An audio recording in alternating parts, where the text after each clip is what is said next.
What's up, y'all? Are y'all enjoying this content that I'm creating for you guys? Huh? Are you? All right, let's get into it. So, as I was being on my nerd stuff, like I said I was going to do, I came across some very interesting information. So, here is Summer Lee. All this information is public. Obviously, you guys can check it out for yourself. But I want to hit this from a biblical perspective for all my Christian in Pittsburgh, Pennsylvania. This is for y'all. Y'all see Summer Lee.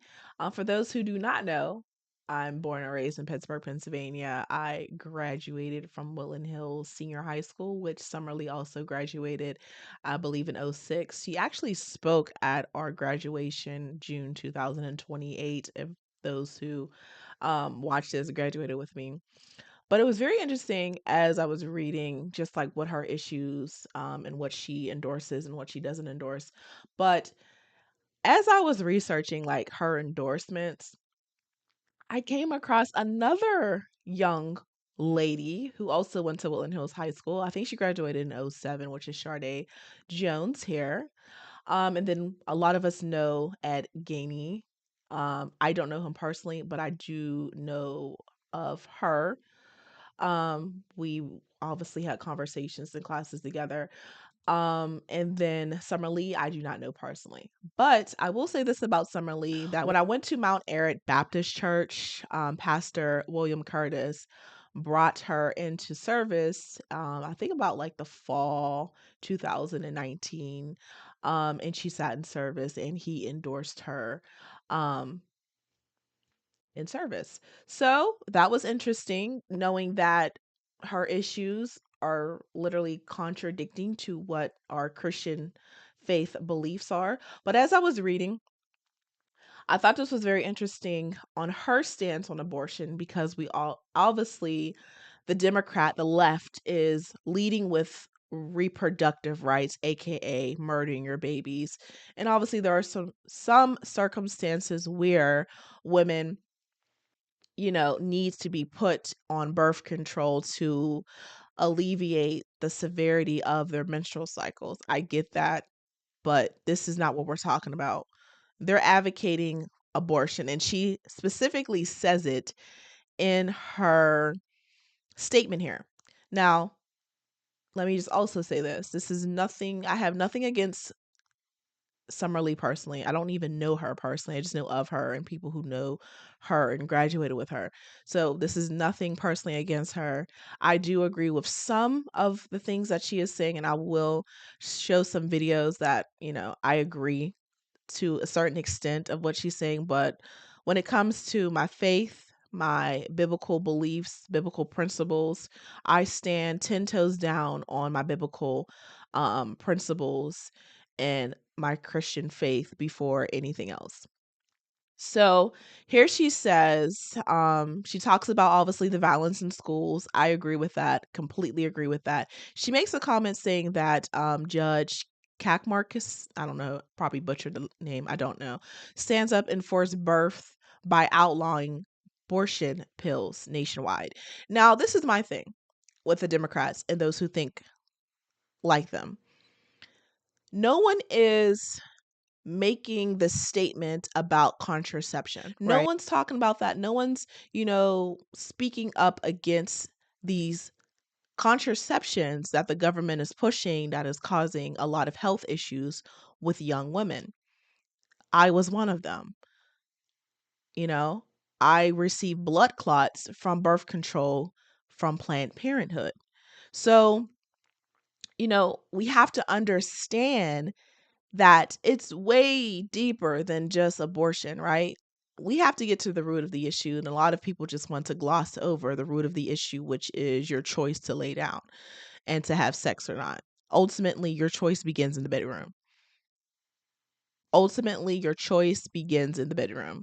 But a lot of people who want to go left want to focus primarily on killing an innocent life in the womb of its mother. So abortion, she says, is health care, which it's not, it's murder. And health care is a human right, which it is. not a luxury or a privilege. Right. So if it's not a luxury or a privilege, why are we continue to prioritize murdering innocent, voiceless babies in their mother's wombs and not prioritizing the life of the people? So it's so hypocritical. It's so hypocritical how you have a party who wants to fight for the kids who are being killed in school, but you don't want to fight for the kids that are in their mother's womb. It's just the hypocrisy. And then she goes on and says that reproductive health is not just a woman's right issue, it's an economic justice, racial justice, gender justice, trans rights, and workers' rights issue. Like, first of all, if you're trans, you're literally cutting off your penis to become a woman. Or you're a woman who's taking um hormone blockers to stop your body from reproducing. If you're an adult and you don't know if you want to be a boy or a girl, you can do whatever you want to do with your body. God gives you the free will to do that. And a lot of people don't understand, especially Christians. This is what the Bible talks about in Jude when he talks about their estranged flesh. And this is what we are seeing even in Pittsburgh. Summerlee is supporting transgender rights, and we know what transgender is and how that intertwines with women who are having abdominal pregnancies. I can see if you're fighting for them to have better health care to deal with the abdominal, pregnancies or whatever they're called. But this is what the Bible talks about when it comes to transgenders, because a lot of people have not received this revelation. So in Jude chapter 1, it talks about Sodom and Gomorrah, right? And the cities around them in a similar manner to these, having given themselves over to sexual immorality and gone after strange flesh, are set forth as an example, suffering the vengeance of eternal fire. So we even see that the Bible mentions this. Now, obviously, in Jude's day, they didn't have the uh reproductive women's health rights care services that we do now. So, strange flesh is how he could describe it, because he probably seen a man with breasts or a woman with a penis. And he's like, wait, one of these don't belong. So, in this vision or whatever Judah's having in this moment, he is expressing what he's seeing, right? And he's saying they're going after strange flesh, right? Because you can change the outward, but you can't change the inward. Mainstream media makes it seem like this is a majority of Americans when it's actually a minority. But because the minority seems like a majority, that's what they portray on all the national networks. And as I continue to research, she states that she is a proud member of the pro choice caucus, and there she is. There's like a trend of women who are supporting this is either they don't have any biological children, they're gay, they're bisexual, um, they're trans, or they have had an abortion in the past or a miscarriage in the past and still haven't received the forgiveness, right, for their sins through the blood of Jesus Christ.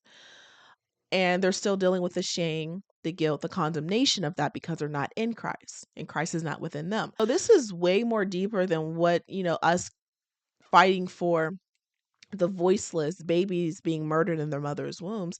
We also have to understand that there are women who are really struggling with forgiveness, deception, and just all forms of perversion mentally, spiritually, physically, and haven't came to the grips of it. Not that they don't know what they're doing is wrong. The rejection, right?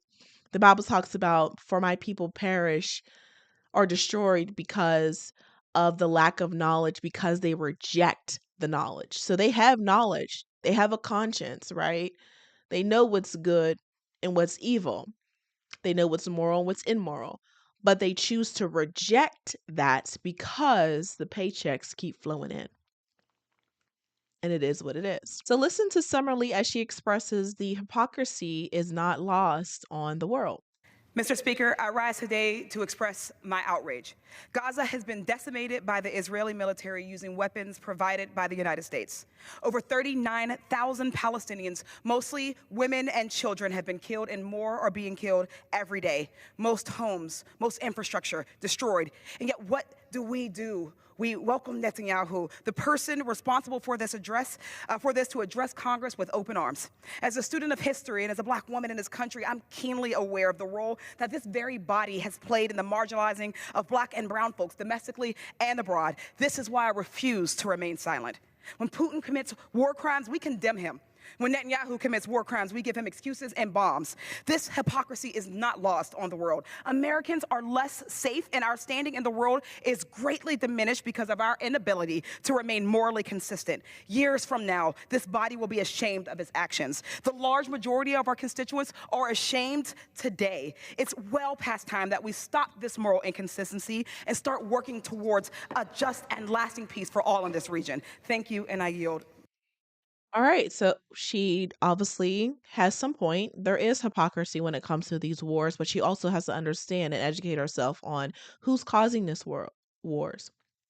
Educate herself on who is behind the wars. The Democratic Party. If you do a historical search and see how many wars have occurred under the Democrats, you will see that majority of the wars caused were under the Democrats. Not saying all, but majority of them were under the Democrats. We can just use this as an example of Biden and Trump. Under Trump's administration, there was no new wars. Under Biden's, there were at least two new wars. So there is hypocrisy. And hypocrisy starts with the Democratic Party. Here's just another example of the hypocrisy since everyone wants to talk about hypocrisy in wars. She does make some really good points about funding the education systems, especially with public schools in Pittsburgh, Pennsylvania, how they're underfunded. Those who went to Florence Rising Middle School, we know it's no longer there. East Liberty has been torn apart, instead of Ed Gainey supplying funds to build Florence Reisenstein or demolishing and rebuilding it up and investing into the education of our schools, right? Our public schools, they tear them down and they continue to build houses. Like, so where's the true hypocrisy here? Like, who's really being a hypocrite? We say we want to, care for the lives of these children being killed in schools, and we want to make sure that they have free public education and it's being funded in a way that these kids can be academically equipped for life. But yet you don't even care for the kids who haven't even made it outside their mother's womb because you want to continue to fund and push the alphabet community murdering of innocent babies in their mother's wombs, and then you want to make it seem as if you truly care about the Black and brown community children who are illiterate because of the government not caring to invest in our future, which is these children. And it starts with the education, it starts with the home, it starts with breaking down the barriers of racist justice in our criminal system and our social system, and just in general, right? Like, I'm not a political person, and clearly you guys can tell I'm not a political person. I don't speak like a political person, but I just see the hypocrisy on so many different levels. Once again, I do agree with some of the things that she is saying, but whenever you have an inconsistency in what you are supporting, then it's hard for people to truly believe if you're for them. When it comes to her achievements, she has done so far relieving economic strains to enhance American resilience and competitiveness in higher education and research, College for All Act. She also has dealt with the Green New Deal for Public School Acts, Universal School Meal Program Act, and the list goes on and on. You guys can research this for yourself. So she has accomplished certain things. But my thing is when it comes to a lot of the Democrats, majority of the Democrats, and I know Summerlee is more a progressive Democrat than she is a far left liberal. But there has to be a time where you have to pick a side and stick to that side. You're going to fight for the lives of these children inside and outside the womb. It's not the lukewarm, the hypocrisy. Well, I don't care if you kill your baby in your womb, but I do care about your baby's life outside the womb. No, because you should fight for life at the moment of conception. And that's when the sperm and the egg meet, for those who don't believe that. And a lot of my followers, you guys know this, but you can share it with those who do not. But, you know, that's just what it is, what it is. Like, it is what it is. So here's an interview that Summerlee had when she had the opportunity to address a missed opportunity that the DNC had this year. Listen to this. Turn now to Pennsylvania Democratic Congresswoman Summer Lee. She joins us from Pittsburgh. Good morning to you, Congresswoman. Good morning. Our CBS polling shows that a majority of Americans, 59% of them, think the U.S. should encourage Israel to stop or decrease its military actions in Gaza. At the Democratic convention, Vice President Harris received loud applause for these remarks. President Biden and I are working to end this war such that Israel is secure, the hostages are released, the suffering in Gaza ends, and the Palestinian people can realize their right to dignity, security, freedom, and self-determination. So how are they fighting to end the war whenever they're supplying them weapons to continue to war against Gaza? Hypocrisy. Like, literally, they're supplying them weapons. They're even supplying weapons to Ukraine to fight against Russia. So how are you guys stepping in as a mediator, a peacemaker, and saying, hey, can we come to some type of resolution to where it's not resulting in killing innocent lives over something that we can literally settle over coffee? Now, that is largely just restating existing U.S. policy. Do you think that's sufficient outreach to those who felt the administration hasn't expressed empathy? I think that, I think people who are experiencing this, right, who are outside of the arena, who have been organizing since October, that is a step. But I think that what they really were asking for was, of course, the opportunity to speak for themselves. I think that, like all people, when you are experiencing something, you want to be able to tell your own story. And a lot of the people who, Palestinian American, Arabs, and Muslims, were asking for that opportunity. So while, we all obviously believe that there should be a ceasefire immediately and permanently, and that Palestinians, just like Israelis, deserve the right to self-determination, we have to do more than just say that we believe that. We have to actually take steps that are going to evidence that, take steps that are going to show that we're willing to start to listen to people who have been outside of the political, I would say, conversation for so long. Yeah. It's been a third rail, and there's going to be a lot more work that we have to do to show to this demographic that the Democratic Party includes them in its big tent, includes them in our foreign policy considerations, and also includes them in our conversations around humanity and human rights. You're talking about the decision at the DNC to deny anyone from the uncommitted movement or Palestinian American to take the stage. Congressman Ro Khanna tweeted, "It was a tragic mistake, perpetuating the erasure of the Palestinian story and voice." Why do you think Democratic leaders resisted it? And is it a self-inflicted wound? I think that there has been, and I think that if you really look at this, long before October 7th, it was almost taboo to talk about Palestinians. That's the thing when it comes to certain interviews. I understand her question is like, what do you think? What do you think? Right? And to a certain extent, you can only think. But whenever you're in a position to come up with solutions to our problems, then your thinking has already been applied because you took the time to think about the solution to release that information to the public. So thinking about, the coulda, shoulda, wouldas isn't really helping the solution. It's not helping us to resolve our problems. So it to talk about the experiences that they have and that they continue to have in our politics. And I think that this was a continuation of it. To put on stage, first of all, I think it's important that we recognize that even the way we talk about the movement is in a way that sometimes is a little wide, so it's broad. It doesn't always take into account what folks are arguing about. I think that whether it's the Black Lives Movement or the movement for Palestinian rights, there's always this rush to say that their movement, the ways that they protest, the tactics, the strategies are inconvenient. And I think that that's just the way that we've done it, especially when we're nervous about a presidential election that we all know is incredible. Oh, the Black Lives Matter movement has been so chaotic. They're rioting and they're causing more destruction than anything. So the Black Lives Matter movement is distorted in itself. It's ran by witches, lesbian witches at that. We can't even use that as an excuse to where the Black and brown people are being ostracized. Like, we have to come up with something better. And there's people in these positions to where they're not finding solutions that are actually resolving the root issue. They're just glossing over and they're continuing this rhetoric that has got them nowhere.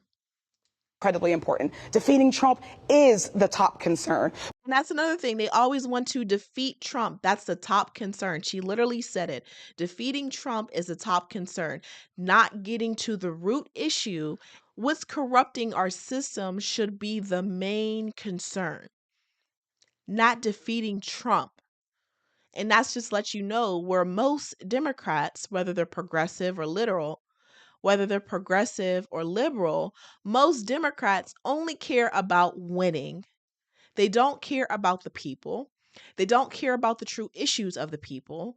They don't care about preserving life, causing life to be more feasible. They don't care about the people. They care about winning this election, and that's it.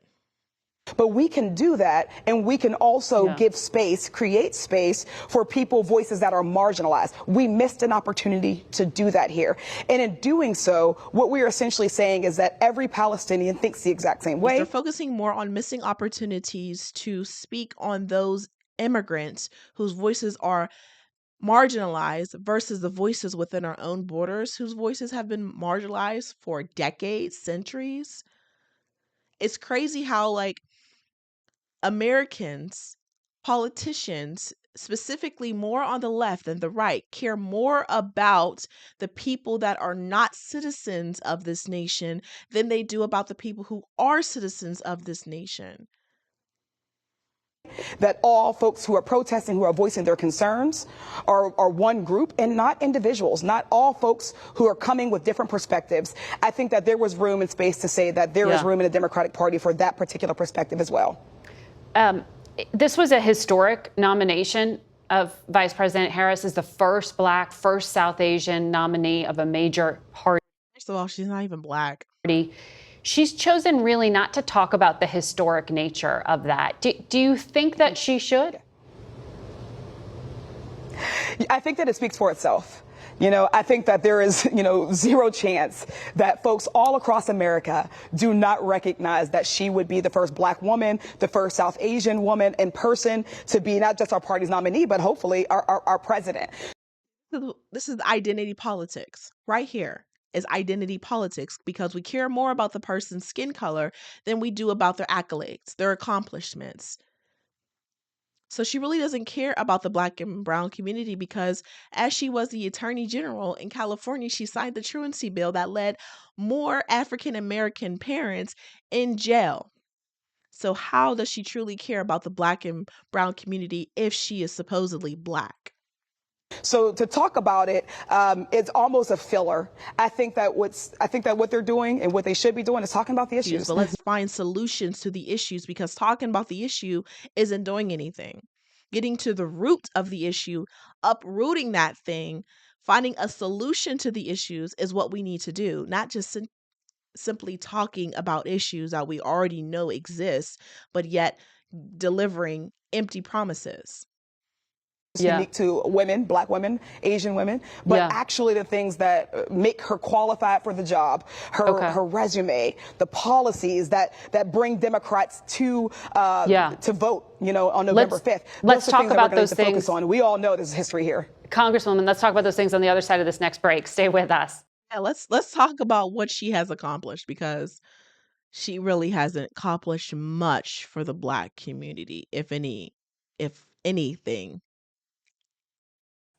And we're continuing our conversation now with Congresswoman Summer Lee of Pennsylvania. Congresswoman, you were talking before the break about the need to focus on issues for the campaign. This past week, former Speaker Pelosi stated Vice President Harris will, quote, have to govern from the center because that's where the public is. I know you are a progressive Democrat. Do you think that this pivot to the center, particularly in issues like the border and immigration and crime, are they going to hurt support for the Harris-Walz ticket, or is it what's required? Yeah. So I have to say, and I like to hope that we're able to do this. I have to disagree a bit. I think that we have data, we have polling, we have anecdotal evidence from Americans all over the country, but especially I'm in Pennsylvania, in a swing state, where we're not actually asking for our candidates to run away from progressive ideals. We're asking them for them to run to them.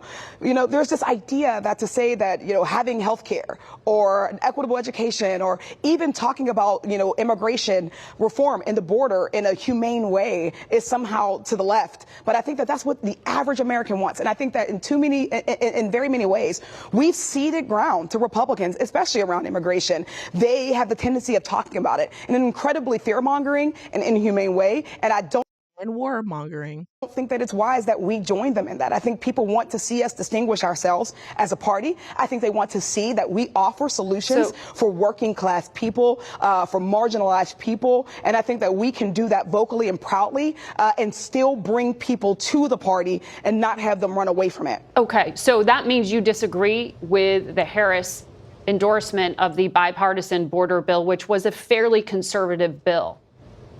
And that's the policy stated for what the vice president would enact if she's elected. I think that what I like to hope, I hope that what I think. Girl, don't start stuttering. Don't lie now. Tell the truth. Yes, you do disagree. Just keep it simple. Stand 10 toes down, Summer Lee.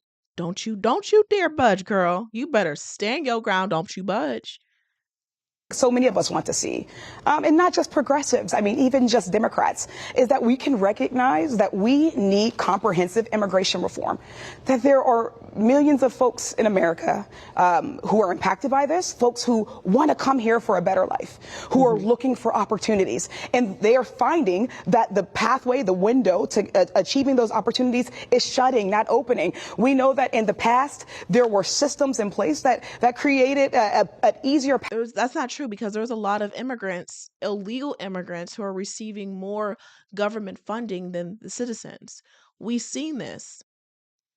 Videos of a woman getting a receipt where this person is getting $5,000+ in cash and then over $13,000 in food assistance. Like, that's not true. Pathway for folks to attain citizenship, for folks to work, for folks to contribute. And that's what people want now. And I think that we need to be real about the solutions, what's driving folks to our border, and what's driving folks to want to make a life here in the So there's that. I do agree with some of what she is saying, especially when it comes to the reform immigration policies that we have. So I disagree with some of the things that she was saying when it came to the immigrants who are working their way to achieve citizenship legally. That's not the case because there has been plenty of videos online that you can look up and research for yourself where there are illegal immigrants, undocumented immigrants who are getting better assistance than the actual American citizens. We see this in New York, where the one woman had to sell her food truck that she slaved so hard to have, had to surrender her business to an immigrant to where he was receiving funding from the government to be able to purchase her food truck that she had to work and slave to get. Also, another case where there is a woman who came across a receipt of an immigrant who had over $13,000 in food stamps and over, I think, $5,000 in cash. Our tax paying dollars are supporting illegal immigrants. They're getting free hotels, free cell phones, free travel, but it's on our dime. And this is under the Biden and Harris administration currently. I think a lot of people are just oblivious that we are literally under the Harris administration, the Biden Harris administration right now. So if you're complaining about how much gas is, how expensive food is, how you can't find a job, and all the other issues that you're experiencing, just remember that we are literally currently under the Democratic Party, under Biden and Harris administration. And the last 16 years, 12 of those years, we have been under the Democratic Party. So until next time, shalom.